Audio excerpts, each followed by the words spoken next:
podcast is part of the Sports Social Podcast Network. This is Anything But Footy, covering the games all the time, rather than once every 4 years. I'm Michael. And I'm John, and 2024 has been quite the Olympic year. You could call it that we've had a ball, but then that would be slightly wrong, because I'm a bit like Cinders as we approach Christmas, because I didn't go to the ball last night. I did, which potentially makes me one of the ugly sisters. Thank you. That's probably fair, a fair summation. You're listening to Anything But Footy. We are the Olympic and Paralympic Sport Podcast. Don't forget, you can get in touch with us. We're across all of the social media platforms, including the new ones like Blue Sky and TikTok, and you love Threads. We're also there on the more traditional ones like Facebook and Instagram. And we're hanging on X, aren't we? We're still hanging on in there. And we're still hanging on with X at the moment. You can also find us online with our newly refreshed website, anythingbutfooty.com, and you can contact us through there. So, John, you mentioned Team GB ball last night. Cinders didn't get to go. Very disappointing. But I did, and it was a terrific night, actually. And I think we'll talk more about this in a moment. But brilliant just to celebrate the successes and reflect on everything that was good about Paris 2024, because obviously there was a huge focus in the Team GB ball on what happened in Paris at the Summer Olympic Games. There was also the awarding of 3 big gongs. Darren Campbell getting one for Coach of the Year. He coached the relay teams. And as you pointed out, of course, historic achievement there. Yeah, he was the only coach, relay-wise, at the Olympics whose teams won every single medal, or they won a medal in every single event. So that's your mixed relay, your 4x4s, and your sprint relays as well. Now, he was one of those, sorry I can't be here tonight moments, but I think it's a recognition of someone who did it as an athlete and has actually gone on and been a good coach. Now, you can argue that how much time he gets with each athlete is debatable, but he's done his job. Yeah, terrific return, as you say, in the 5 relay events, 5 medals. There were 2 other awards. We will hear from the Olympian shortly. So that is an award which is voted for by those that were part of Team GB. And then there was also another award for the moment of the games. Let's hear it. And the young man from Lewisham is going to take the gold medal here. It's going to be an individual gold medal for Alex Yee and Team GB. So the moment of the games, as voted for by members of the public at the Team GB Awards. Was it your commentary they voted for? I think it had something to do with it, but maybe more to do with Alex Yee's performance. And that was Alex Yee winning the Olympic gold medal in the individual triathlon. It was his 2nd Olympic gold. He was part of the team, of course, in Tokyo as well. And it was a brilliant, brilliant event. There was so much will it, won't it happen, of course, in the build-up with the water quality and everything else on the River Seine. The TV pictures actually missed the decisive move, because if we take you back to Paris, you remember that event. He was behind. He looked beaten by the New Zealander.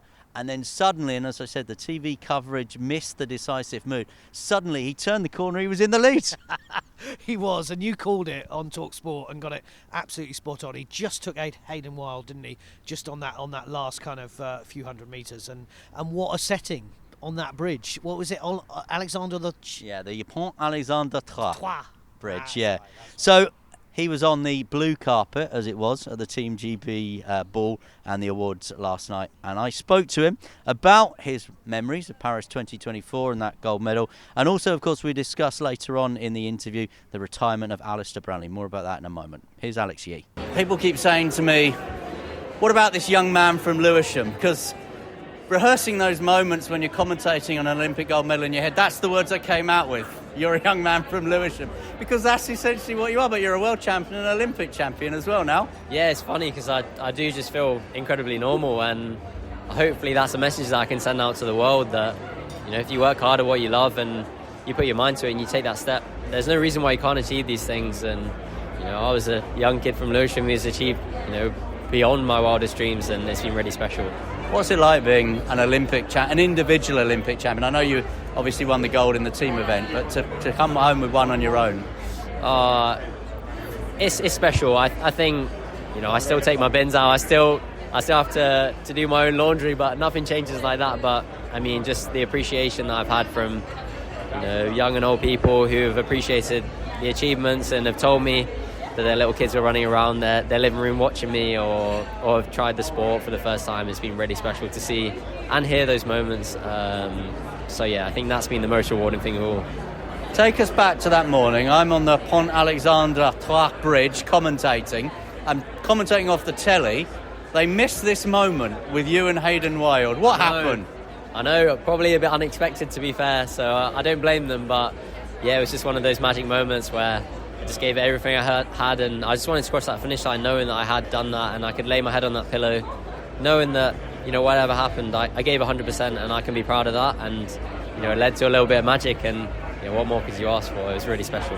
So you become an Olympic champion individually, but you still have a team event and then a World Championships to finish as well. You've not had a lot of rest, have you? No, and I think that's the way us triathletes love it. I mean, I'm sure you've seen Alistair sadly retired today, and he was very much the same, just always pushing on, always looking forward in a way. And these days are really nice actually, because you get to reflect and look back, and people always say, has it sunk in? How does it feel? And honestly, you don't think about the achievements you've done until you actually have a moment to pause and think, oh wow, I've actually done this. So I'm starting to have those moments, in evenings and around events like this today, and it's really special. What would you say about Alistair and what he gave to your sport? Yeah, well, I mean, he gave me that hope in the last lap of the Olympics. I think that was probably the biggest thing he gave me, but also he's given us an incredible legacy that we have an obligation to look after and to keep going, and I think that's really special. And he's done incredible things not only for triathlon but for the nation of sport, and hopefully that legacy can keep living on, and we'll do our best to do that and more. So yeah, you can scroll down and see his achievements in swim, bike, run, but actually the Brownlee Centre in Leeds, which you guys are able to benefit from, the Brownlee Foundation, there's a lot more he's done in society. Yeah, definitely, and that underpins the grassroots level, but also the opportunities that people are given within sport, and he's opened those doors, because if we're being honest, sometimes triathlon isn't the easiest sport for people to access, and we want the sport to be for everyone, and that's the most important thing for people like Alistair and I, that we want to make that possible, and I think that's really special we're able to do that. Well, lovely to see you as always. Thank you very much. Thank you very much. Cheers, Alex. Thank you. So Alex Yee talking to you at the Team GB ball on a day where Ali Brownlee announced his retirement. I kind of thought he had retired already, no disrespect. Retired from Olympic distance triathlon. Yes, because he didn't get picked. But look, seriously, this is someone, and I'm an Olympic fan. I did not know that Ali Brownlee went to Beijing 2008.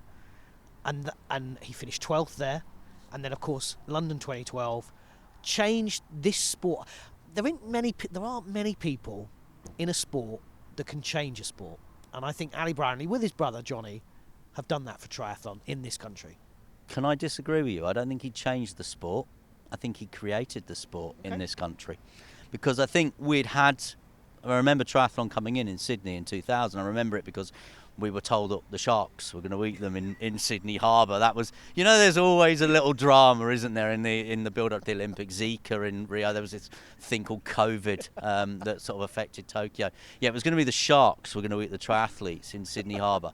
And there was, I remember that there was a couple of sort of outside hopes for Great Britain, but the Brownlees came onto the scene, and what they did, I don't think they changed the sport. They created the programme that we now know in this country has been so successful. The High Performance Centre, there's obviously a base in Loughborough where British Triathlon are, but the High Performance Centre's in Leeds. It's in Leeds because of Alistair and Johnny Brownlee, of course.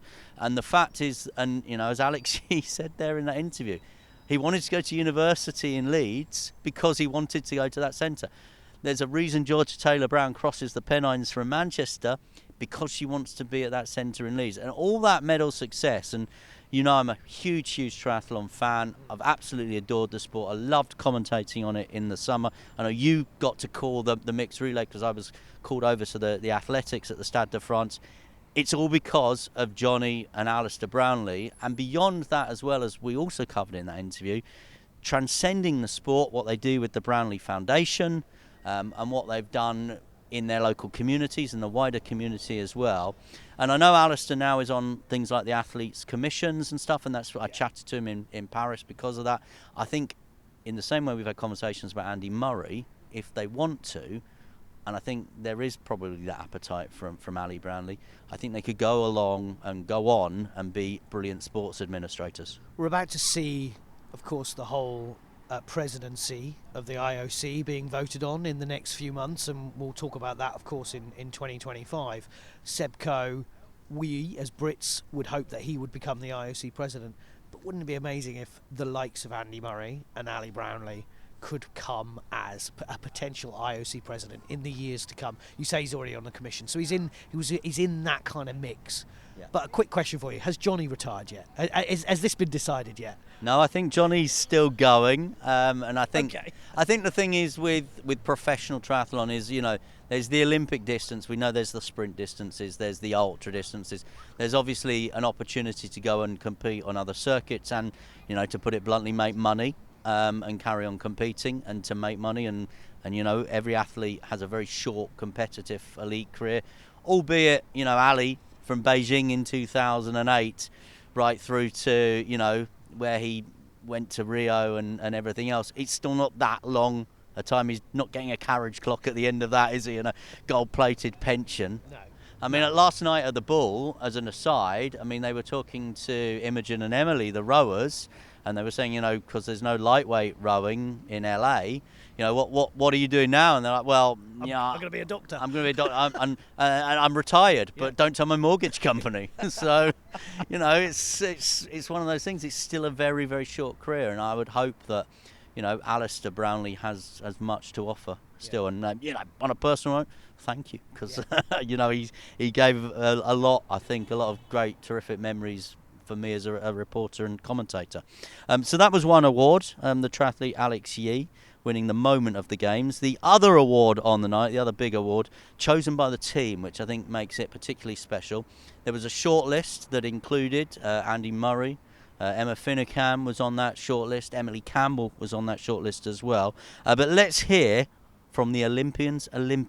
Bryony Page at the Team GB Ball. You love stuff like this, don't you? It's amazing. I love being part of Team GB and seeing everyone again, and this is such a nice way to celebrate such a successful Games. And wearing something slightly different from when I last saw you at the closing ceremony. There was lots of chat about that shirt, wasn't there? Oh yeah, the Hawaiian shirt. Yeah, definitely different, and we're all glammed up and dressed nice and smart, and yeah, not in a leotard, not in Team GB kit today. How do you reflect on becoming an Olympic gold medalist? Because that is a very special currency. Yeah, do you know, I don't feel like I've had that much time to reflect. I know it's been like several months now, but I've been so busy. I got straight back into training, and I've been doing lots of different things on the side, and yeah, so I've been go. Haven't had time really to reflect, but I have saved time over Christmas to spend time with friends and family, and to be able to reflect on that, because I had my family over for watching me at Paris Olympics, which was so special to have them there. So I think we'll have a lot to talk about. Cirque du Soleil, what's happening with that? Yeah, so I would absolutely love to join Cirque du Soleil and perform in the circus and use trampoline in a different way. So there's definitely an ambition of mine. Plan A would be to do some work with them and then be able to come back for the LA Olympics. But we'll see, and I hope that an opportunity arises. And fantastic games for you, not just obviously winning, but leading the team out of the closing ceremony and that completing of the set. I mean, the Team GB journey for the shy young Bryony Page I first met ahead of Rio has been quite spectacular.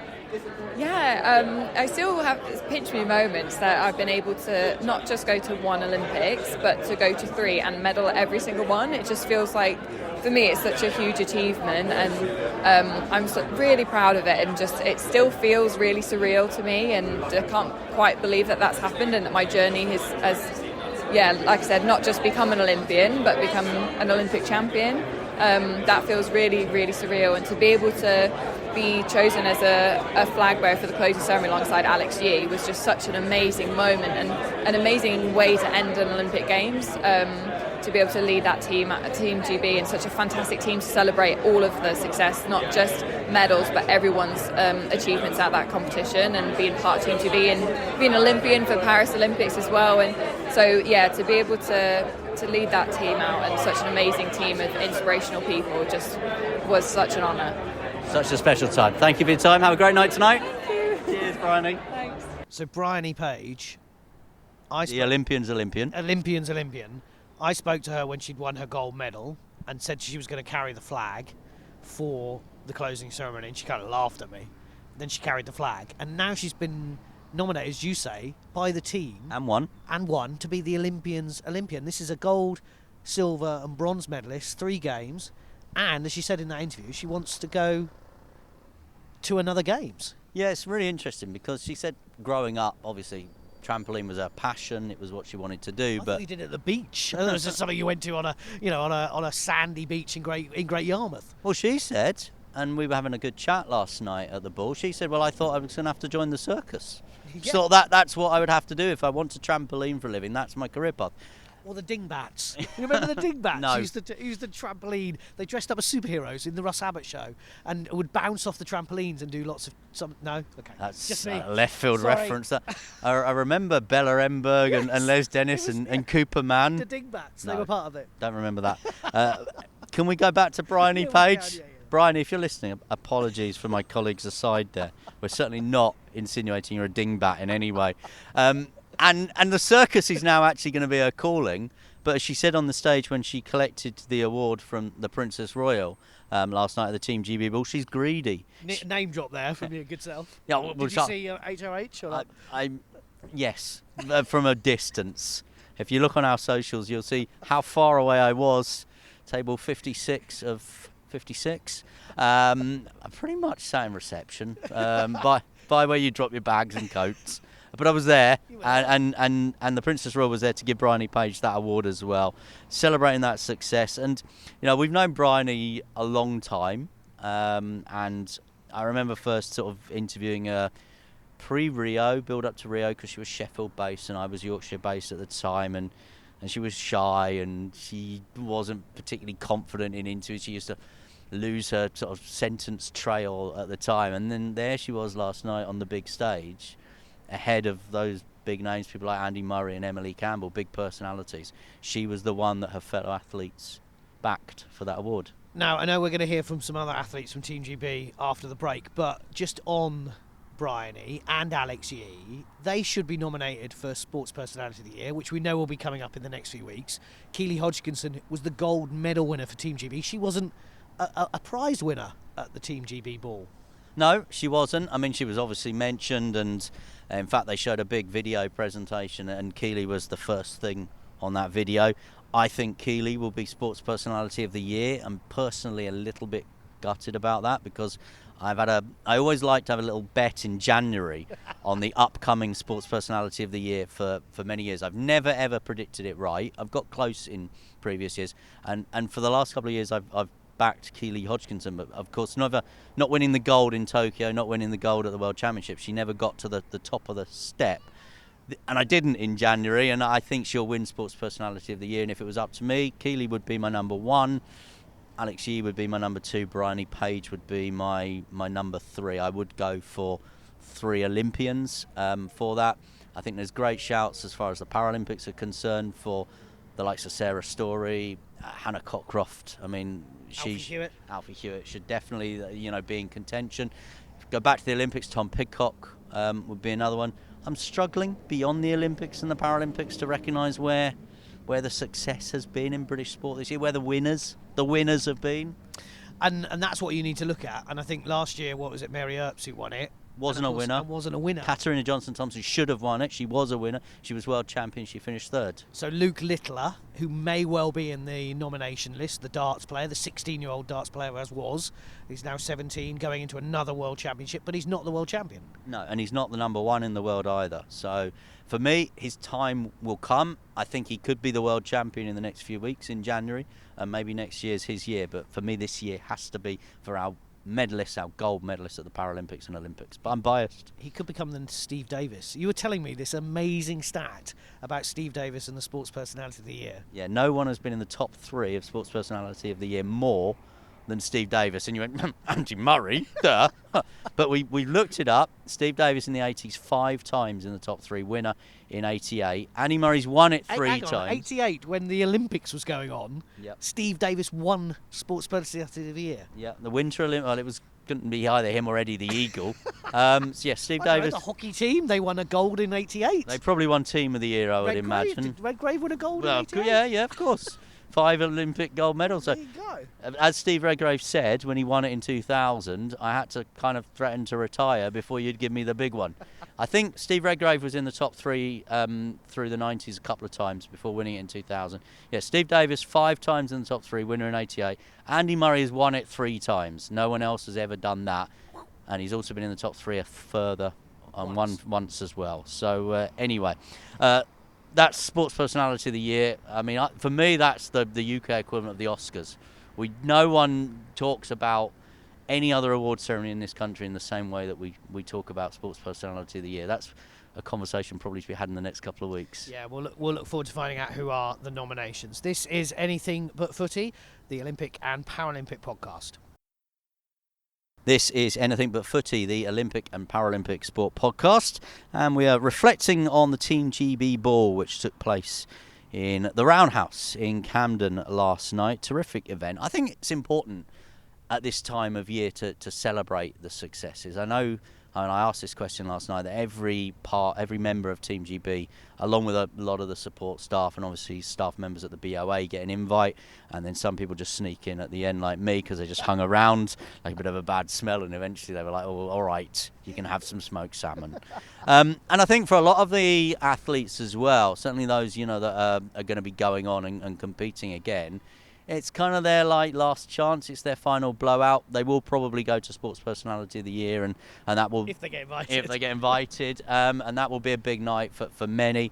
But I think this is a great chance just to come together. And what's always brilliant is the way that so many different sports people from different sports who operate so individually or so much in silos through the course of the Olympic cycle get the chance to be together and celebrate each other's success as well. And to see someone like Bryony Page talking to someone like Alex Yee, and to see the rowers interacting with the equestrian and all the rest of it. Hang on, don't talk about the rowers until the end. All We need to keep the British rowing team listening. We do have something for British rowing fans and members of staff at GB Rowing right at the end of the podcast, as is traditional. And I mentioned final blowout for some. For others, they are back in training already. And I spoke to many of them on the blue carpet, which was the Team GB Ball equivalent of the red carpet. 2 of those that are now back at work, who have got 3 Olympic medals between them from Paris 2024 in those all-important relays that we've already discussed. The Nielsen sisters, the twins, Lina and Laviai. I mean, we've got similar voices, but I'm Laviai Nielsen. I'm Lina Nielsen. You are the twins, the Olympic medalist twins. Just reflect. I mean, I remember chatting to you many times in Paris. Once you were sat in front of me, sobbing eyes out and things like that at times. But to come back with the Olympic medal. Yeah, 2 Olympic medals as well. It's just such a dream. I think my fond memories are kind of looking up into the stadium and seeing 80,000 people was just so magical. I don't know if we'll ever experience something like that ever again. And so really cherishing those moments. And to stand on a podium with my twin sister, I'll never ever forget that. Just to have the glory ourselves is quite nice, but to share it with your family is just something not many people can do. So I saw both of you in tears, I think, at various points during the games. I mean, the relay medal so special as well after the individual. Yeah, no, the relay medal was it just defined all the success that we had at the Olympics. And yeah, even with the semi-final, because I know that was a low in many people's eyes, but for me that was a plus, pushing myself to the absolute limit, battling with those girls. It's given both of us to compete at that level. It's given us both such confidence going into winter this year, and we're so excited for the next Olympic cycle now that we've experienced Paris. Let me talk about tonight and why it's important just to gather and come together and celebrate what's happened over the summer, because I've had a bit of a lull since. I'm sure you guys have since as well. Not really, we're still riding the high. I think it's really nice, what I've noticed about coming back from the Olympics is how much the country gets behind you. I think when you're there, it's kind of a bubble, and then you step off the Eurostar and it's like the bubble just bursts, and so many points of recognition, people really celebrating our achievements with us. And so to come together as Olympians, many Olympic medalists in this room, it really makes you appreciate what we've done. Not many people can say that they're Olympic medalists and they're Olympians even. So to come together and recognise that is so special. I'm so glad Team GB hosts something like this.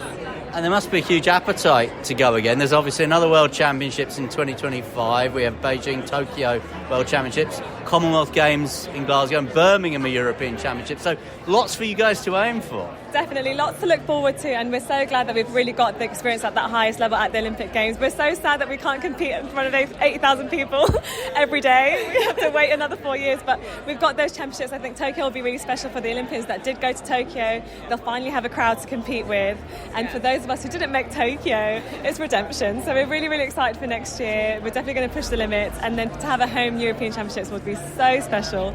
Experience the home crowd. We're so excited for the next couple of years. No time for lulls here.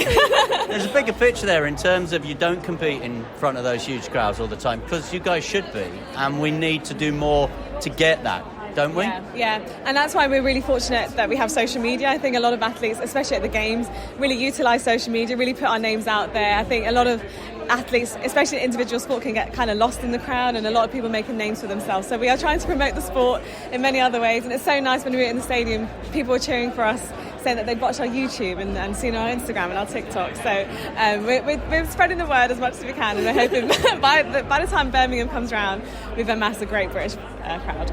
Where's the camera tonight? Because I'm always disappointed if I'm not in one of your YouTube videos. Well, the camera's a little bit large for a blue carpet, so today we're just going to use our phones, and we're filming right behind you, so you'll see us on the YouTube very soon. I look forward to it. Thanks very much. Well done. Yeah, thank you so much. Lina and Laviai Nielsen, who had quite an emotional Games, as you talked about there, and what a great achievement for both of them. I think they've now moved. I think they're going to move back down to London and kind of train down in London and go to the next level. And we wish them well, because LA's a long time. We keep saying this. LA's a long time away. 4 years. We only had to wait 3 years between Tokyo and Paris, and that will make a difference. Yeah, I think for them the focus will be on the next World Championships, and for Lina, and then the Europeans in Birmingham. Yeah, and a Commonwealth Games potentially. There might have to be a choice there for some athletes in 2026. But for Lina, she didn't make Tokyo and the Olympics, so as she was saying there's that redemption story for her to go to Tokyo and the World Championships, and actually for all the athletes that are going to go to Tokyo that were at the Olympic Games, there's actually the chance to compete with a crowd, and I think that would be huge. So I think the Tokyo World Athletics Championship, I think there'll be a lot of people in that stadium that probably had tickets or would have liked to have gone to the Olympics that never quite happened in the right way. And I think that'll be a really, really terrific event. So that's Lina and Laviai, not crying this time. I've seen them both. You didn't make them cry this time. I've seen them both in floods of tears on various occasions this year. So it was nice to see them both smiling and we had a little hug. They saw me. It was quite nice, so that was good. So from one couple, they're twins, they're sisters, to another who are not twins and sisters. They're a couple in life, and that is Lois Toulson and Jack Law, the divers. Team GB Ball with Lois Toulson, bronze medalist, and Jack Law, who's got a huge Olympic collection that I would probably need Wikipedia to read through. Let's talk about Lois and that bronze medal first of all, because as you know, I've covered you at various championships, Commonwealth Games, whatever, but what was it like to get your hands on an Olympic medal? Pretty surreal, to be honest. Yeah, I mean, it was just my whole life I've been wanting that, and 17 years of training and diving every day, so to finally kind of have that medal around your neck is, it makes it all worthwhile. And Jack, what was it like knowing that Lois had got the medal? Yeah, it was unbelievable. I mean, for me to be in the crowd watching her do it was so important. Obviously, I see the day-to-day struggle that we both go through, and I know how much that medal meant to her. I feel like this was her best opportunity to get one, and I think that we both knew, Lois especially standing up there on the board, that it was her best opportunity, and she took that opportunity with both hands and she grabbed a hold of it and she came home with an Olympic medal, and now she's going to be an Olympic medalist for the rest of her life, and I'm so proud of her. I cried. It was a wonderful thing to see. Your best friend and your life partner do something so special in front of your eyes. So yeah, a wonderful, wonderful time.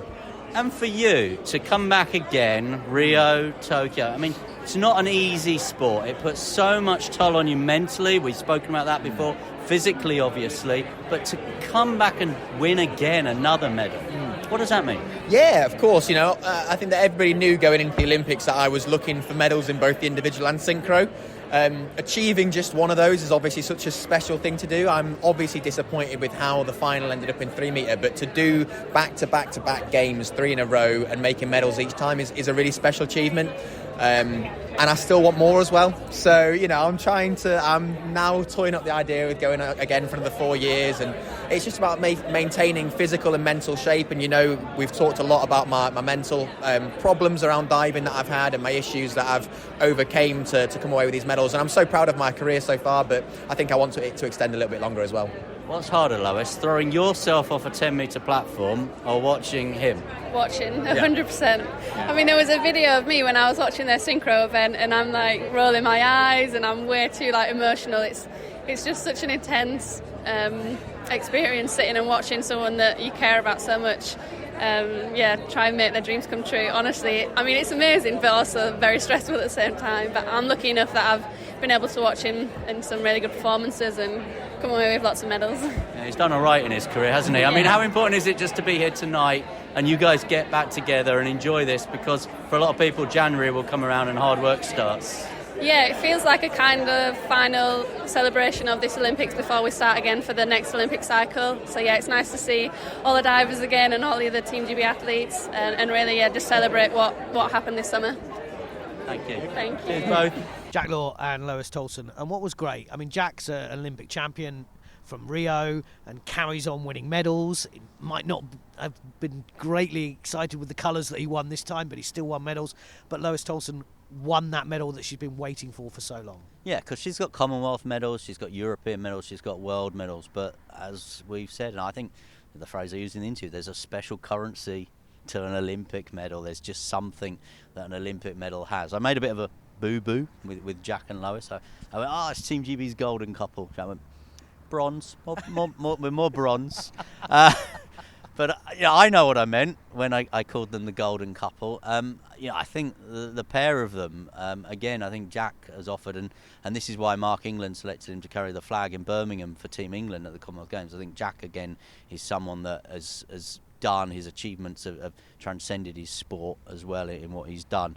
They're just such a lovely, normal, everyday pair, and a quick conversation obviously there that you heard, and we spoke a little bit later as well once the festivities were underway, and Jack made a point of saying, I appreciate what you guys do, on the podcast and on the radio, and promoting Olympic and Paralympic sport and promoting diving as well. And I think just really pleased for Lois, and I remember going to Team GB House in Paris the morning after, just particularly really just to see Lois with that medal. And the other thing I would say about Lois Toulson is, and it happened last night, is people just want to talk to her about Andrea Spendolini-Siriax, who was there last night, wasn't on the blue carpet, but I did see her at the thing. I think it's quite rude because they're a synchro pair. And it's not from Andrea. I mean, I don't put any blame whatsoever. No. But Andrea's captured the public imagination because of who her father is, as well as her achievements. I think it's disrespectful to Andrea in the way that she wins an Olympic medal and people want to talk about her dad. And it's even more disrespectful to Lois that people think she's some kind of conduit to Fred Siriax, and and her achievements are maybe not as recognised as they should be. Very much similar to when I was in Paris and we were interviewing Andy Murray and Dan Evans in the tennis, and they were doubles, and they both won together 2 matches. And how many people wanted to speak to Andy? Oh yeah, don't worry about Dan. But we would always speak to both of them. They're the winning team. They are a team. And the same with the rowing. Helen Glover, she was part of a 4. It wasn't the Helen Glover show. It was the women's 4. And she was really clear on that. And I think she did a great interview with you where she talked about her teammates and talked about how she couldn't do it without them. And we are very much really in this country and the media where we get caught up in one person. And that's the story. Well, no, it's bigger than that, and we need to tell the story, and that's part of what we do, isn't it? Yeah, it can be a bit difficult when the men's 8 win a medal in rowing, can't it? Because there's nine. Yeah.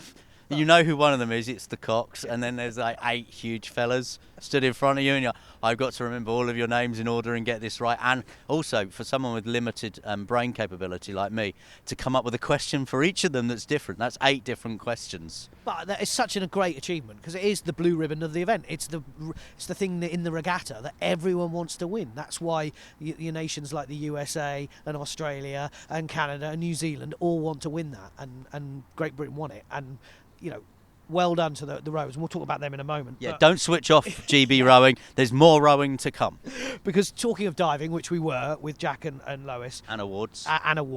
Jane Figueiredo, the coach of Tom Daley, Noah Williams. She's based down in London at the London Aquatic Centre, Dive London. She works for part of Aquatics GB. She won the IOC Coaches Lifetime Achievement Award this week, which was fantastic for her. And she got a tribute from Tom, I think, as part of the video. I'd hope so. Well, yes, obviously. And she helped him with Matty Lee win the Tokyo gold medal, and then Tom and Noah, of course, coming back and getting a silver medal behind the Chinese. And the Chinese dominate in diving, as we know. They won every gold, didn't they? But Britain did incredibly well in the diving in Paris, and we're the second best nation in the world. And you think that less than 15 years ago, we didn't know what diving was. It was a sport that I think Tom Daley went to Beijing and we all went, oh, look, wow, there's a young kid going to diving. That's amazing. But again, he has, a bit like Ali Brownlee, made that sport. And I'm not saying that it's just him, because Jack Law became the first gold medalist as part of his partnership in the synchro in Rio with Chris Mears. And it's not just them, but what an incredible achievement that they have done and been part of it. Now, Tom will be the first person to say, don't just speak to me, talk to my teammates. However, most people just want to talk to Tom. But look, Jane Figueiredo, incredible achievement, and well done to her. Yeah, Tom, again, with the likes of Dan Goodfellow in Rio that he won his medal with, and with Noah, actually. Everyone just wants to speak to them about Tom, and I was guilty of that last night. I had a chat with Noah asking him about Tom. Jane Figueiredo, if you want to go back in the archive, she's been a previous guest on our Great British Bosses podcast.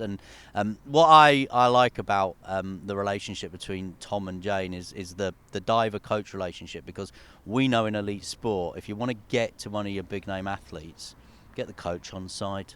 If you speak to the coach and the coach trusts you and the coach likes you, like Jane did with us, then she'll help you get to Tom. And when we wanted to speak to Tom for our London Legacy Development Corporation podcast, it was the coach that sorted it, and Tom was quite happy to spend 45 minutes chatting through his career again with us and everything else. So yeah, get the coach on side, you'll get the athlete on side as well.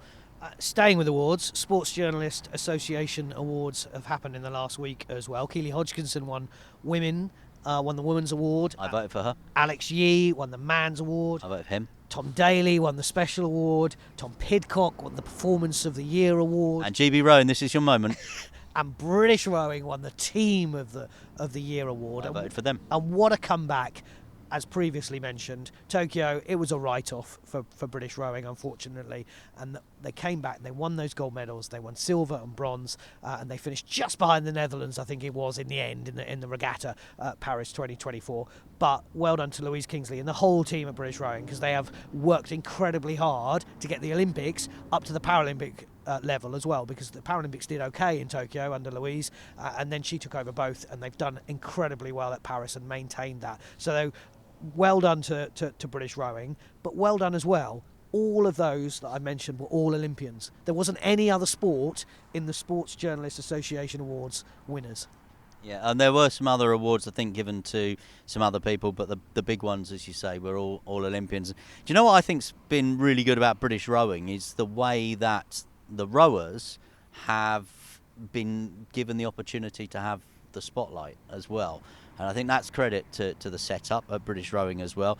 They've all been on their local TV news. They've all been on various radio programmes. When we got the guest list sort of confidentially through for the Team GB Ball, it was like there's going to be 108 members of Team GB. There's going to be these medalists. There's 33 out of 36 of the rowers were there, so they went to celebrate their successes together. And I think the fact that having had such a good regatta in Paris, they've quite rightly received all of the applause and the plaudits ever since as well. So clearly, as we've been saying, it's award season. It's also the season to say bon voyage. because it's, still Paris for us. Bon voyage to a few, au revoir to a few that are announcing retirements. Certainly in the world of badminton, Lauren Smith and Marcus Ellis have announced their retirement recently, and congratulations to Lauren. Yeah, they've got a new arrival coming, so they're having a baby as well, so that's amazing. So well done to those. Mark Cavendish, of course, has retired again, brought down the curtain again on his career. I mean, we're being slightly facetious. I mean, what a career. The Eddie Merckx record, of course, in the Tour de France this year was huge as well. So, best wishes to Mark Cavendish, a legend of British cycling and an Olympic silver medalist from Rio. And Lizzie Deignan is now going on a bit of a farewell tour. Rafa Nadal style, Elton John style, and she is going to be stepping down from professional cycling, I think, in 2025 as well. And basically the reason I'm sat here talking to you, I owe it all to Lizzie, don't I? I think you probably do, because she was the first medalist for Team GB at London 2012, which you started to cover for Yorkshire Radio. And then, of course, that cycling passion really came through for Yorkshire, and they kind of, for about 4 or 5 years, Yorkshire was the place to go cycling, wasn't it? Yeah, Otley's Lizzie Deignan, so as well as being Team GB's first medal, it was Yorkshire's first medal, and we know obviously subsequently all the other medals that followed with the likes of Andrew Triggs Hodge and Jessica Ennis-Hill and others as well. At the Games of London of 2012. So, yeah, it really kick-started things. And then, as you say, the Tour de France, the Grand Depart came in 2014, I think, same year as the Commonwealth Games. I remember covering that. And then getting the chance to commentate on every subsequent edition of the Tour de Yorkshire, which I think was an important event because there was that level of equality to it. Not complete equality, I should say, but there was a men's event and there was a women's event. Lizzie always felt very passionately, Lizzie Deignan, Lizzie Armitstead as she was, that she had to compete there because it was her home county and they had stages through Otley, of course. And, we saw Sarah Story there, we saw Katie Archibald compete there, Danny Rowe. They all came to compete at the Tour de Yorkshire. And it was an event that I remember describing to you in a previous edition of the podcast many moons ago as, one of the crown jewels of the British summer. And we've lost it. I'd like to get it back. What we do know is that British cycling are now getting big events back. It's great to see. Check out John Dutton, British Cycling CEO, speaking to John on a brilliant episode of Great British Bosses recently, where he talks about that need to bring big events. And I hope and I think that British Cycling will do that, and I think also other national governing bodies, and I'm referencing the conversation here with Drew Barrand at Aquatics GB, that look at what John Dutton is doing at cycling, what he did with the staging of the Rugby League World Cup, and they'll think, well, maybe that's the blueprint. There's something there that we can copy and follow and get more big events to this country. And as Ruth Daniels told us, the CEO of British Triathlon, they're looking at bringing back the World Triathlon Series back to the UK as well, because we've lost that in the last couple of years as well. And that'll be when Ali Brownlee comes out of retirement.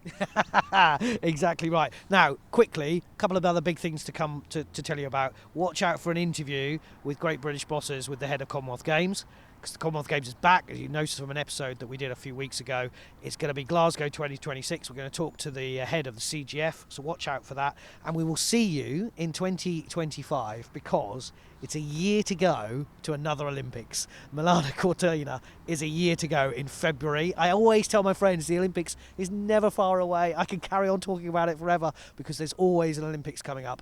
And of course it is a year before Glasgow 2026 as well. And as we're sat recording this one, you might hear a bit of traffic noise in the background. We're actually sat outside recording this one in our hometown, the town I grew up in and the town you now live in randomly. And it feels like we're at a Winter Olympics. It's that blooming cold. I'm wearing my hat. Now, there are more episodes to come between now and 2025, so we're not going to say Merry Christmas and Happy New Year just yet. I think we might sneak in the Anything But Footy Awards anyway between now and then, but those are a couple of dates for the diary. This is Anything But Footy. Do give us a follow across all the social media platforms, including those that you don't normally use or those that you haven't even heard of yet, like Blue Sky. You can find us there. You can find us on Threads and all the others as well, and check out our website. We've updated it. There's a few pictures from Paris 2024 on there, but not my gallery page yet, but we'll work on that. And I'm going to do a new blog. I always say that on the podcast, don't I? I'm going to do a new blog because there's been some stuff Jack Buckner has said about staging of the new Athletics Championships and the Diamond League, and I've still got some thoughts I want to get down on paper about Glasgow 2026 as well. There'll be a new blog coming soon as well from the Olympic and Paralympic Sport Podcast, Anything But Footy.